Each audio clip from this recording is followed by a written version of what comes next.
Hello दोस्तों, स्वागत है आपका अपने चैनल मैथ्स गुरु में। पिछली वीडियो में हमने क्वेश्चन नंबर 25 तक करे थे, क्वेश्चन पेपर 16 के। अगर कोई स्टूडेंट डायरेक्ट आ गया इस वीडियो पे, वो पहले यह वीडियो तो देखे और इसके अलावा जो वीडियो करवाई हैं वो भी सारी देखे। हम 15 क्वेश्चन पेपर ऑलरेडी कवर कर चुके हैं, मतलब कि 1500 क्वेश्चन। और कुछ स्टूडेंट तो लगातार देख ही रहे हैं। जो नए स्टूडेंट है वो सारे के सारे क्वेश्चन पेपर वो भी देखें लगातार। ठीक है। और ये कौन से क्वेश्चन पेपर हैं? ये वही क्वेश्चन पेपर हैं जो 2020-21 में रेलवे एनटीपीसी में पूछे गए थे। आपको सारे क्वेश्चन पेपर देखने हैं। और टोटल ये 60 सेट की सीरीज है। हम इसमें 6000 क्वेश्चन कवर करेंगे। उसके अलावा जो अभी हाल फिलहाल में एग्जाम हुए हैं, जैसे कि एएलपी का एग्जाम हुआ है और भी जो एग्जाम हुए हैं, आरपीएफ का हुआ है, उसकी भी अभी जैसी आंसर की आएंगे वो भी हम सोल्व करेंगे। ठीक है, तो आप जुड़े रहिएगा। तो अभी स्टार्ट करते हैं क्वेश्चन पेपर नंबर 16 का क्वेश्चन नंबर 26। पहले क्वेश्चन को खुद से पढ़ेंगे और अपने मन में आंसर सोचेंगे, और फिर मैं इसको सोल्व कराऊंगा, वो भी अच्छे से देखेंगे। जैसे कि 26 क्वेश्चन है, ध्वनि की तीव्रता को मापने के लिए निम्नलिखित में से मात्रा का उपयोग किया जाता है। मीन्स कहता है साउंड ऑफ स्पीड किस में मापते हैं हम, उसके लिए मेजरमेंट यूनिट क्या है? डेसिबल। ठीक है, डेसिबल में किसको मैं सारे बता देता हूँ। ये किसकी यूनिट होती है? साउंड की। क्यूरी किसकी यूनिट होती है? ये होती है रेडियो एक्टिविटी। Radio activity. वैसे ही जूल किसकी एनर्जी और वर्क की यूनिट होती है? जूल। ठीक है, किसकी होती है? Energy and work. पास्कल।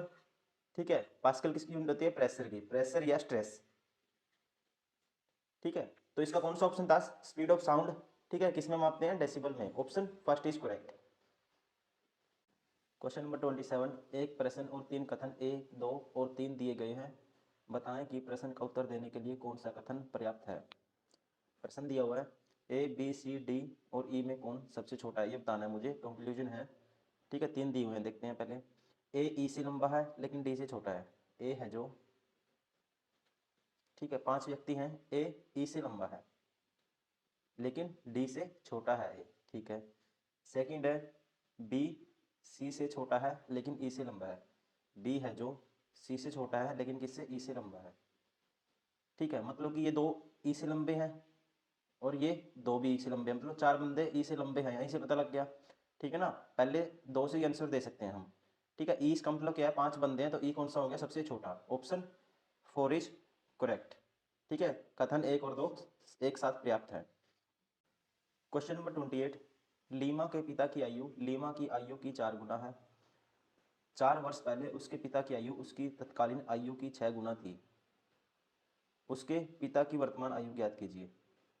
देखो, अगर हम देखें, ठीक है, ऑप्शन उठाओ। ऑप्शन, ऐसे क्वेश्चन को ऑप्शन से देखो, बेसिक से तो हम कर ही सकते हैं।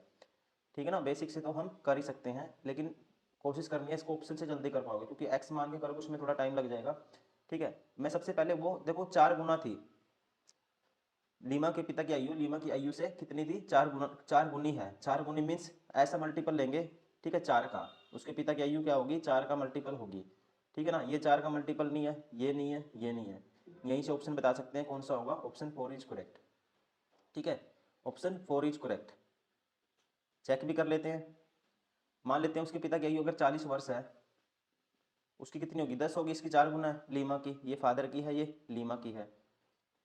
4 वर्ष पहले उसके पिता की आयु उसकी तत्कालीन आयु की 6 गुना थी। 4 वर्ष पहले उसकी तत्कालीन मीन्स क्या होता है? उस टाइम की। ठीक है, 4 वर्ष पहले की बात कर रही है।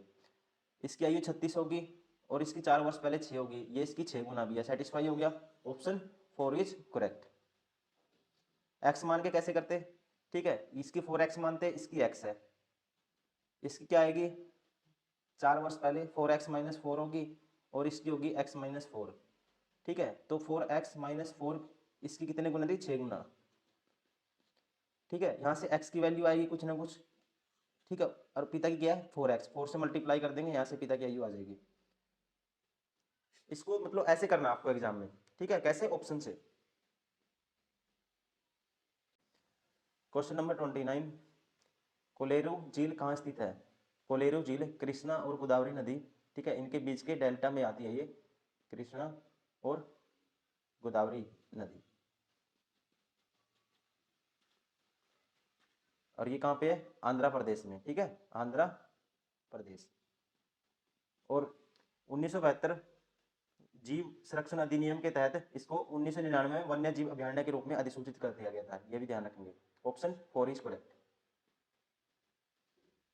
क्वेश्चन नंबर 30, निम्नलिखित में से क्या भारत का प्रमुख कार्यक्रम नहीं है? फर्स्ट है राष्ट्रीय ग्रामीण स्वास्थ्य mission, means national rural health mission. इसकी शुरुआत हुई थी 2005 में, ठीक है। उसके बाद सर्व शिक्षा अभियान, इसकी शुरुआत हुई थी 2001 में। किसने की थी? अटल बिहारी वाजपेयी ने। अटल बिहारी वाजपेयी जी ने इसकी शुरुआत की थी। मरुस्थल विकास कार्यक्रम, ये ठीक है प्रमुख कार्यक्रम में नहीं आता, ये किस में नहीं आता? प्रमुख, आप ध्यान रखेंगे प्रमुख कार्यक्रम में नहीं आता। उसके बाद है प्रधानमंत्री आवास योजना ग्रामीण या प्रधानमंत्री ग्रामीण आवास योजना। इसकी शुरुआत हुई थी पीएम मोदी ने करी थी 2015 से, जिसका लक्ष्य था जो गरीबी रेखा के नीचे जितने भी लोग आते हैं उनको सभी को आवास प्रदान करना 2023 तक, ठीक है। इसकी शुरुआत कब हुई थी? 2015 में। पूछ सकता है, ध्यान रखेंगे आप इसकी डेट, ठीक है। लेकिन प्रमुख कार्यक्रम में कौन सा नहीं आता? Option 3 is correct. Question number 31, वह छोटी से छोटी संख्या ज्ञात कीजिए जिसे 8, 12 और 16 से विभाजित करने पर प्रत्येक स्थिति में शेषफल 3 बचता हो, लेकिन 7 से विभाजित करने पर शेषफल 0 है। तो नंबर कैसे निकालने हैं? सबसे पहले इनका एलसीएम लेंगे हम तीनों का। किसका? 8, 12, 16 का। और जल्दी से एलसीएम निकालने का तरीका ये होता है, बड़ा नंबर लो उसके मल्टीपल देखो। 16 एकम 16, ठीक है। 16 को सारे डिवाइड नहीं करेंगे, 32 को नहीं करेंगे, 48 को सारे डिवाइड करेंगे। इसका मतलब एलसीएम क्या आ गया इसका? 48 आ गया। तो नंबर होगा 48 के रिमाइंडर बचाना है 3, इस टाइप के मल्टीपल में होगा, ठीक है ना। लेकिन 7 से भाग करने पर रिमाइंडर 0 भी आना चाहिए। पहले के की वैल्यू 1 पुट करोगे आप तो आएगा 51। 51 में रिमाइंडर तो 3 आएगा, लेकिन 7 से भाग नहीं होगा। फिर उसके बाद 48 दूनी 96 प्लस 3 99, ठीक है। 7 से भाग नहीं होगा। फिर पुट करेंगे 3, 48 दिया 144 और 3 147। 147 को जब इन नंबर से भाग करोगे रिमाइंडर 3 आएगा, और 147 को 7 से भाग करोगे रिमाइंडर 0 आएगा या नहीं आएगा? देखो 7 दूनी 14, 7 एकम 7, डिवाइड हो गया 21 सत्ता 147 होता है, ठीक है ना। तो इसका मतलब नंबर क्या हो गया? वो 147, ठीक है। इन सभी से भाग करेंगे रिमाइंडर 3 आएगा, और 7 से भाग करेंगे क्या आएगा? रिमाइंडर 0 आएगा। Question number 32, nano science and technology, जिसे नैनो मिशन के नाम से जाना जाता था, की शुरुआत डैश में की गई थी। कब हुई थी इसकी शुरुआत? तो इसकी शुरुआत डिपार्टमेंट ऑफ साइंस और टेक्नोलॉजी द्वारा 2007 में की गई थी, ठीक। और इसका मेन उद्देश्य क्या था? नैनो साइंस में भारत को ग्लोबल लीडर बनाना, ऑप्शन, ठीक है। कब हुई थी शुरुआत? Second, option 2 second 2007। और उद्देश्य क्या था? नैनो साइंस में भारत को क्या बनाना? Global leader. Question number 33, Bharat के पहले बीम वेपन काली 5000 को किसके द्वारा विकसित किया गया था? इसको विकसित किया था डीआरडीओ और बार्क ने, ठीक है। किस लिए? लॉन्ग रेंज मिसाइल को टारगेट करने के लिए इसको विकसित किया गया था, ठीक है ना। और ये भी पता होना चाहिए जो डीआरडीओ 2024 में डीआरडीओ के अध्यक्ष कौन है, ठीक है। ये कौन है? डॉक्टर समीर कामत। डॉक्टर समीर, इसके अध्यक्ष कौन है? समीर वी कामत।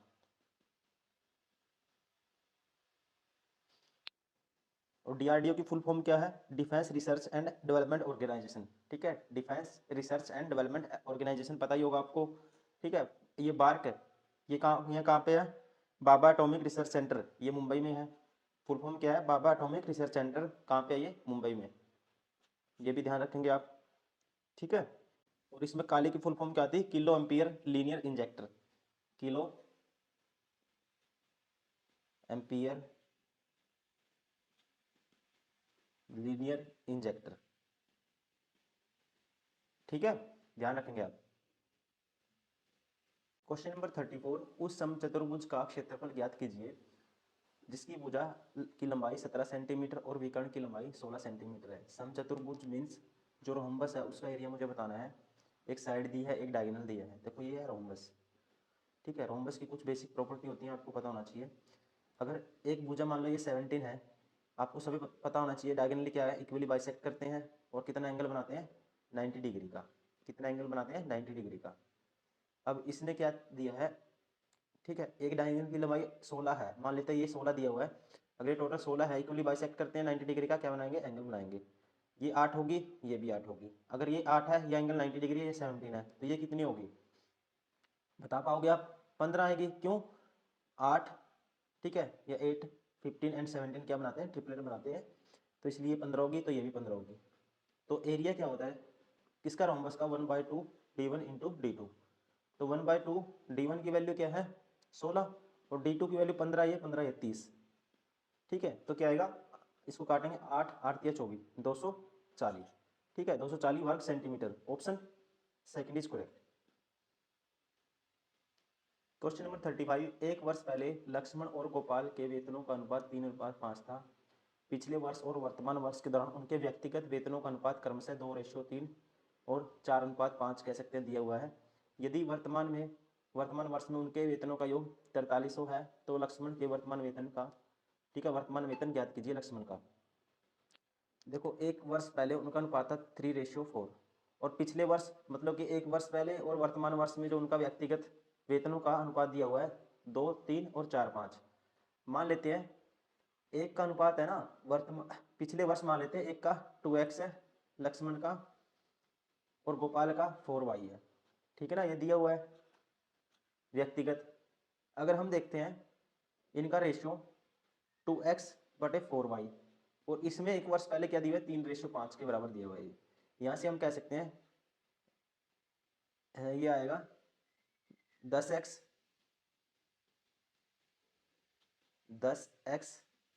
बराबर है 4×3=12y। कैंसिल आउट करेंगे तो ये क्या आएगा 5x बराबर है 6y के बराबर। ठीक है,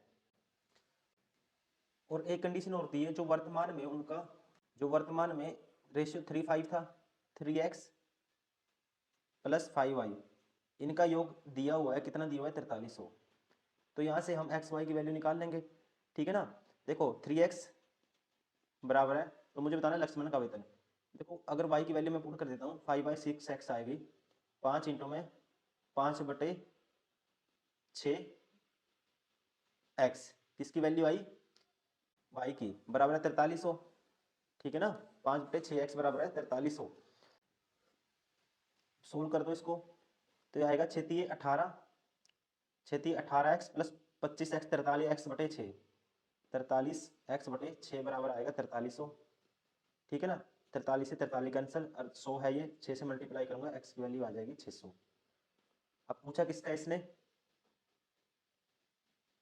लक्ष्मण का वर्तमान पूछा इसने कितना है, 3x था, 3x की वैल्यू आएगी, गुना कर देंगे 3 को 600 से, क्या रहा होगा 1800। ठीक है, ऑप्शन फर्स्ट इज करेक्ट। इसमें बहुत सारे रेशियो दिए हैं, इसका और कोई शॉर्टकट नहीं हो सकता। ठीक है ना, इसमें बहुत सारे रेशियो दिए हैं इसलिए आपको कन्फ्यूज नहीं होना। तो इसमें 10-12 सेकंड आपका एक्स्ट्रा लग जाएगा, लेकिन आपको बेसिक से जाना है, वहाँ पे क्वेश्चन गलत होने के चांस बहुत कम हो जाएंगे आपके। क्वेश्चन नंबर 36, राष्ट्रीय मानवाधिकार आयोग का अध्यक्ष या चेयरमैन कौन होता है। तो इसके जो अध्यक्ष या चेयरमैन होता है वो होता है भारत के सेवानिवृत्त मुख्य न्यायाधीश।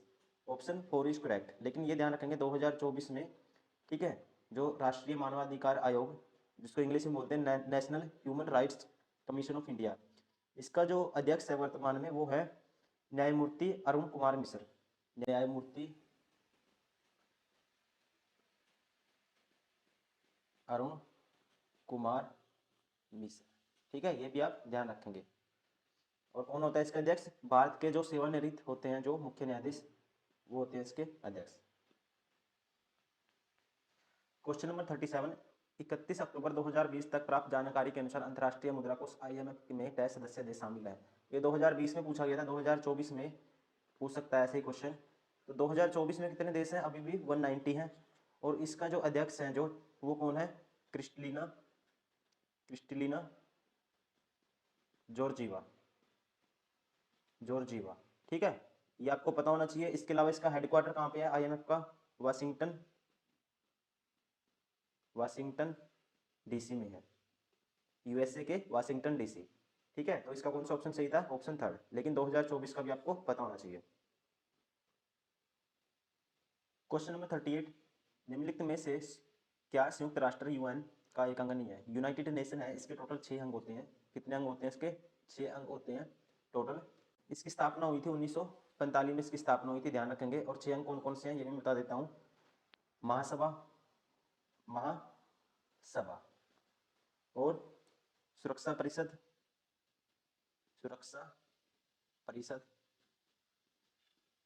एंड आर्थिक और सामाजिक परिषद, आर्थिक और सामाजिक परिषद,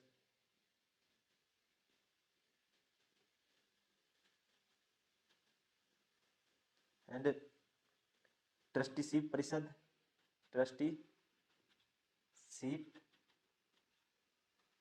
परिषद स्टैली पर मत जाना, और अंतर्राष्ट्रीय न्यायालय,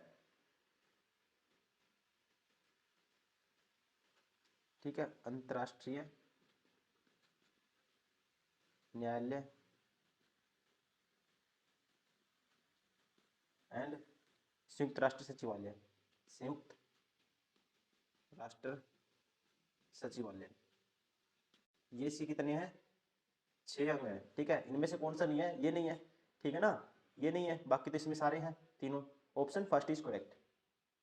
क्वेश्चन नंबर 39, निम्नलिखित में से कौन 2011 में 969 railway engineer regiment of territorial army TA में शामिल हुई थी? वह भारतीय सेना की पहली महिला जवान थी। ये थी सापिर शांति तिग्गा, ठीक है। इसको 969 railway engineer regiment of territorial army TA में शामिल किया गया था। Option second is correct. Question number 40, NCSM संस्कृति मंत्रालय के अधीन एक स्वायत्त संस्था है, इसका पूर्ण रूप क्या है? ये है national council of science museum, national council of science museum, ध्यान रखेंगे आप, ठीक है ना। ये किसके अंतर्गत काम करता है? संस्कृत मंत्रालय के अधीन, ठीक है। Option 4 is correct. Question number 41, एक कारखाने का उत्पादन 2 वर्ष में 6600 टन से बढ़कर, ठीक है, 7986 टन हो गया। यदि वृद्धि की गणना वार्षिक चक्रवर्ती ब्याज, ठीक है, दर पर आधार पर की जाती है तो वृद्धि दर ज्ञात कीजिए। 7986 टन होगी, ठीक है। तो सबसे पहले क्या करते हैं, इसको काट दो आपस में, फिर इसका रूट कर देंगे। 2 पे काटूंगा मैं 3300 आएगा, 2 पे काटूंगा 2 3 6, 2 में 18, 2 में 18, 2 3 6, फिर इसको काटो, कितने पे जाएगा? 3 पे, 3 पे आएगा ये 1100, और ये 3 पे आएगा 3 एकम 3, 3 3 9, 3 3 9, 3 एकम 3। तो मतलब कि फिर 11 पे काटूंगा, 11 पे काटूंगा, ये आएगा, ये 11 का क्यूब होता है 121, ये आएगा 100। मतलब कि कोई संख्या 100 से 21 हो गई, कितने साल में? 2 साल में। तो 1 साल में क्या होगी? रूट कर देंगे दोनों का, ठीक है ना। तो ये आएगी, कह सकते हैं 10 से 11 होगी। तो रेट क्या होगी? 1/10 इंटू में 100, साथ में परसेंटेज 10%। इसको बेसिक से भी कर सकते हैं, लेकिन डायरेक्ट आपको याद रखना है, जब भी वैल्यू चक्रवर्ती ब्याज पे ऐसे बढ़ेगी तो आपको क्या कर देना है? रेशियो में, इसमें क्या कर देना है? सक्सेसिव कॉन्सेप्ट में आपको उसका रूट कर देना है। ऐसे ही अगर पूछता 3 साल में दिस होगी तो फिर क्यूब रूट कर देते हैं, 4 साल में होगी फिर एक डबल रूट हो जाता है इनका। और बेसिक से कैसे करते हैं? इसके बेसिक से करेंगे, अमाउंट हो गया था, मान लो अमाउंट ए था, ठीक है, टाइम दिया है प्रिंसिपल का, उतने टाइम हो जाता है अमाउंट 1/r/100 का n टाइम्स, n क्या है? Number of year. अमाउंट कितना हो गया था? 7986, प्रिंसिपल 6600 था, ठीक है। रेट मुझे निकालनी थी r/100, पावर क्या थी? 2, ठीक है। अब यहाँ से सोल्व कर लेंगे, ये आएगा, वैसे वही कॉन्सेप्ट है ये, इसके बटे में ये 6600 आ जाएगा, और कैंसिल आउट करेंगे, फिर इसका रूट हो जाएगा, वहाँ से भी r की वैल्यू आ जाएगी 10%। Option 4 is correct. Question number 42, इसको सोल्व करना है मुझे। 0.25 डिवाइड बाय चला जाएगा ये, ठीक है, 0 पॉइंट क्या है ये? 0025, और मल्टीप्लाई में है 0.025, एंड में 2.5।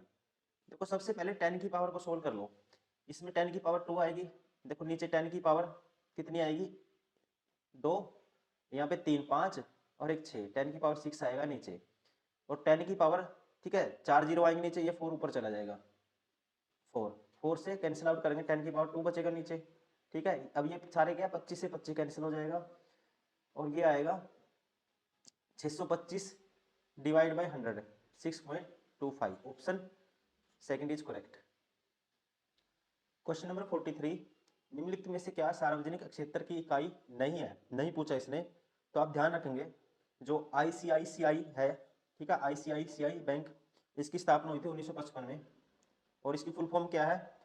Industrial credit and investment corporation of India, ठीक है। ये किसमें नहीं आती? सार्वजनिक क्षेत्र में नहीं आती, ठीक है, सार्वजनिक क्षेत्र की इकाई नहीं है। बाकी NTPC है, BHEL है, BCCL है, ठीक है। Option second is correct.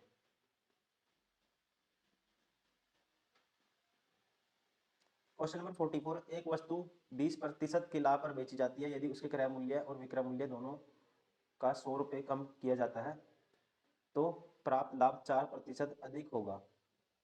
ठीक है, तो क्रय मूल्य ज्ञात कीजिए।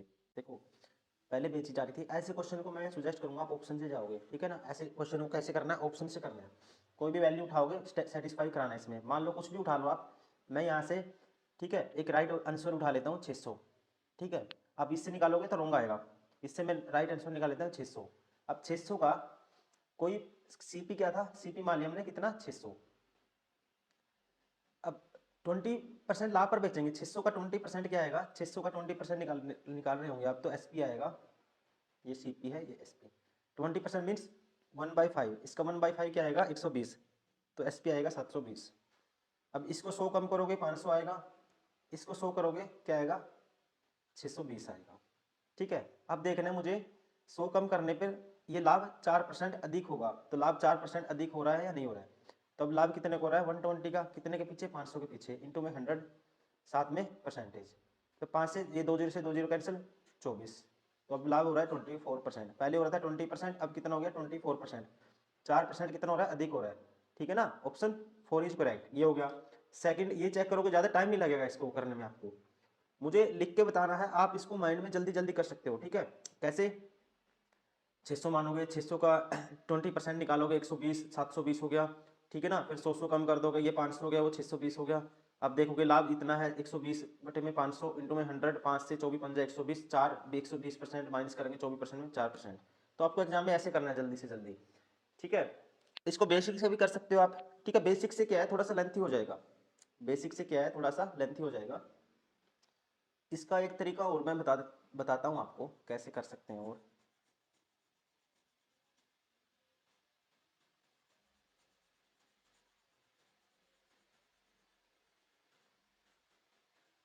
देखो रेशियो वाले कॉन्सेप्ट इसको करेंगे हम। ठीक है, एज वाले कॉन्सेप्ट में रेशियो में आपने पढ़ा होगा, पहली कंडीशन में 25% पे बेची जाती है कोई चीज़, सीपी ये मान लेते हैं एसपी।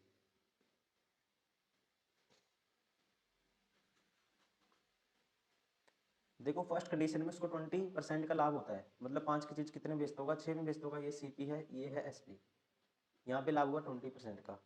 अब 4% अधिक हुआ, सेकंड कंडीशन में उसको लाभ हुआ 24% का, 24% की फ्रैक्शन आएगी 24 बटे में 100, मतलब कि 4 6 24, 4 पे काटेंगे 25, 25 की चीज़ कितने में बेचेगा, मतलब 31 में बेचता है। ठीक है ना, अब ये गैप सेम करना है मुझे। ठीक है ना, कि सेम इन दोनों का गैप कितना आया, इन दोनों का गैप आया कितना है, इन दोनों का गैप है 25 6 का, और इन दोनों का गैप है कितने का 1 का, इस 1 की मल्टीप्लाई इसके साथ कर दो, और इन दोनों का गैप है जो 6 का इनके साथ कर दो, तो 6 पंजा 30, 6 6 36, मतलब यहाँ कितने कितने कम में खरीद रहा है वो 100 में, और यहाँ पे कितने में खरीद रहा है 5 यूनिट कम में खरीद रहा है, और यहाँ पे 5 कम में बेचता है, मतलब 5 यूनिट की वैल्यू अगर कितनी है, कितनी है 5 यूनिट की वैल्यू 100, कितने में बेचने कम बेचने की बात करता है वो, या कम खरीदने की बात करता है, 100 रुपये कम, दोनों में कितना कम किया उसने 100, 5 यूनिट की वैल्यू 100 है तो एक की कितनी आएगी 20। ठीक है ना, तो सीपी क्या था मेरा 30 यूनिट, 30 यूनिट की वैल्यू इंटू 20 करेंगे क्या होगा 600, आप ऐसे भी कर सकते हैं इसको।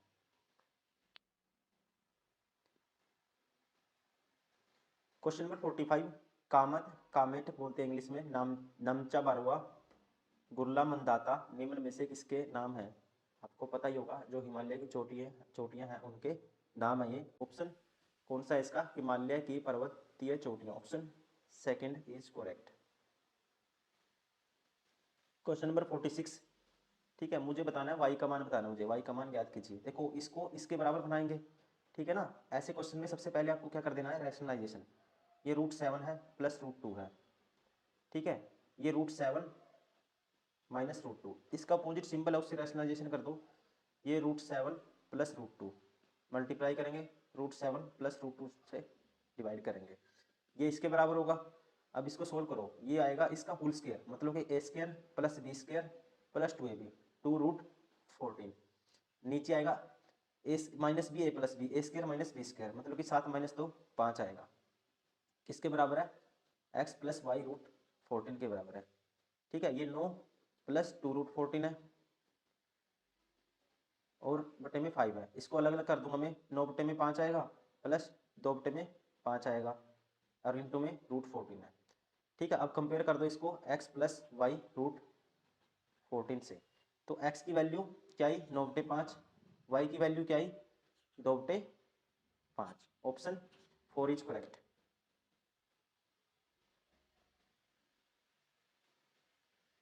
क्वेश्चन नंबर 47, निम्नलिखित में से क्या ग्रामीण विकास का समर्थन नहीं करता?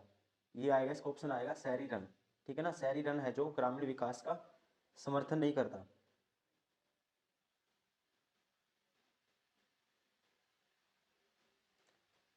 क्वेश्चन नंबर 48, ठीक है, इन दोनों में पैटर्न देखना है क्या है, वो इसी आधार पे मुझे बताना है यहाँ पे क्या आएगा। कोई भी लॉजिक हो सकता है इसमें, आप पहले खुद से ट्राई करिए। ठीक है, 2 4 10 15 सेकंड इस पर इन्वेस्ट कीजिए और फिर आपको अच्छे से समझ में आएगा।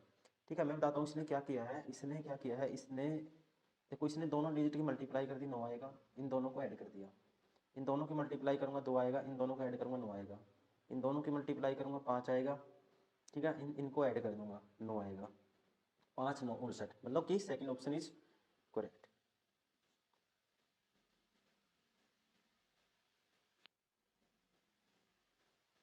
क्वेश्चन नंबर 49, 1929 में दिल्ली की केंद्रीय विधानसभा सेंट्रल लेजिस्लेटिव असेंबली में किन 2 स्वतंत्रता सेनानियों ने स्मोक बम फेंके थे? ठीक है, ये फेंके थे, आपको पता ही होगा किन्होंने फेंके थे, भगत सिंह और बटुकेश्वर दत्त ने। और ये किसके सदस्य थे? The Hindustan socialist Republican association. ठीक है, option second is correct. Question number 50, एक छात्र को गणित में पहले सत्र की तुलना में दूसरे सत्र में 16% अधिक अंक प्राप्त हुए। यदि उस दूसरे सत्र में उसका प्राप्त अंक 87 है तो पहले सत्र में उसका प्राप्त अंक क्या है? देखो, पहले सत्र की तुलना में दूसरे में 16% अधिक मिले उसको, मतलब कि 16% की फ्रैक्शन क्या होती है? 16/100 करेंगे, 4 पे काटूंगा मैं, 4 चौके 16, 25 आएगा, मतलब 25 की जगह उसको सेकंड में मिले 29। ठीक है, 29 यूनिट अंक। ये फर्स्ट सत्र था, ये सेकंड था। अब कहते हैं सेकंड में प्राप्त अंक कितने हैं? 29 यूनिट की वैल्यू है 87, तो 1 यूनिट की वैल्यू 29 87। तो पहले में पूछा इसने कितने होंगे, गुना में 3 करेंगे 75। Option third is correct. Okay दोस्तों, मुझे उम्मीद है आपको वीडियो पसंद आई होगी। तो अगर वीडियो पसंद आती है प्लीज़ लाइक एंड सब्सक्राइब करें और लगे रहिए लगातार। हम सारे के सारे पेपर सोल्व करेंगे अच्छे से, और फिर हम जो प्रीवियस जो पेपर अभी हाल फिलहाल में हुए हैं इनको भी 1 2 बार सोल्व करेंगे अच्छे से।